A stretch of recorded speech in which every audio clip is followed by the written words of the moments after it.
As we look closely at the CT images, a few things immediately catch my attention.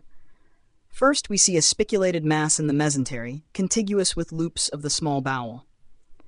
This mass has an irregular, heterogeneous enhancement pattern, which is a red flag.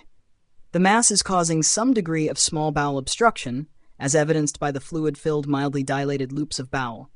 Notably, there's also a small volume of ascites, which raises further concern.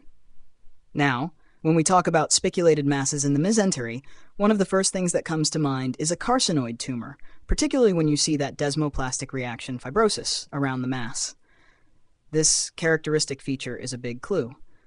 Carcinoid tumors love to form that stellate spoke wheel pattern, especially when they cause a fibrotic response like this. They also tend to spread to the liver, although in this case the liver looks clear on these images. However, I would recommend carefully reviewing the liver, particularly in the arterial phase, because carcinoid metastases are hypervascular and can be easily missed if we don't evaluate all phases.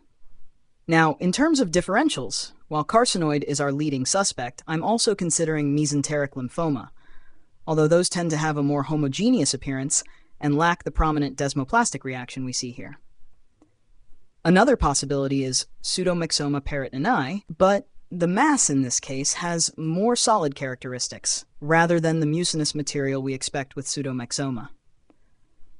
To firm up the diagnosis, we'd need a biopsy of the mass, and we should also consider additional imaging, like an Octria scan, to evaluate for somatostatin receptor expression, as carcinoid tumors typically light up on these scans. And of course, we always want to ensure thorough communication with the referring clinician, especially since there's partial bowel obstruction involved, which may need timely intervention. By the way, if you're enjoying these insights, don't forget to subscribe to Radiology Made Easy, where we break down complex imaging findings like this every day. It's your one-stop channel for mastering radiology.